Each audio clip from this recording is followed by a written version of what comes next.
One of the greatest things I ever did was move to rural America to get out of the city. I was trying to be a real estate investor in the city, and I was very aware of the prices of things and the value of things in the city, and they were high. Or I didn't know they were high, but when I moved out to the rural part of the world, I figured out that the city was high and rural was cheap. The city had a lot of people trying to buy everything around it. The rural didn't have that many people trying to buy anything. Therefore, sellers were more likely to seller finance me just to move their property. So how I was able to buy 14 facilities, being a paycheck to paycheck bartender, was that I asked all of the people that wanted to sell me their units, I asked them to seller finance me. And 100% of them said yes. Now there's a little art to that. I did notice about 60% of the time when I was getting a call to see if I wanted to buy their facility or see if I would come by and talk to them about buying their facility because they'd gotten my letter. It was because one of the spouses had died.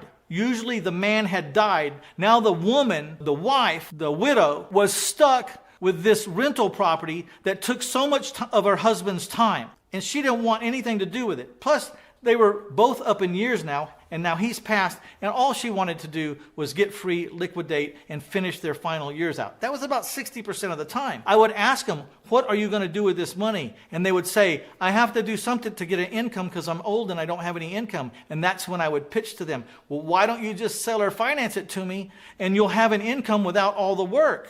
And it'll be a true income because I don't miss. And here's my references. Take a look, call these people. I always make my payments to them. And they did, and they would seller finance me. That was very powerful. As the storage facilities got stabilized, as I fixed them, repaired them, got the occupancies up to 90% or better, I went to banks and refinanced these people out.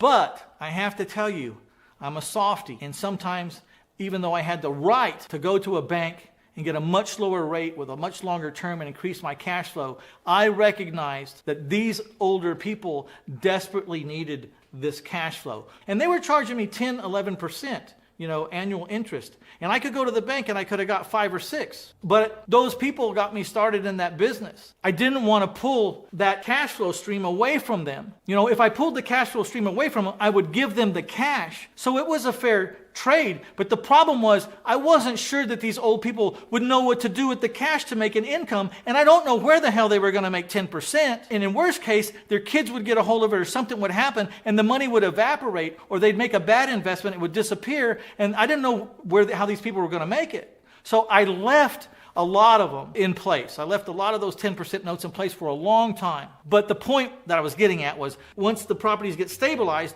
they're bankable. Banks love storage facilities. They love them, especially when they've got a decent occupancy rate. Just know that you use seller financing, you can get people in the rural areas to seller finance you, and then when they get stabilized, you can go to a bank, cash them out, and get even more cash flow because you're getting a lesser rate and a longer period of time to pay the money back at.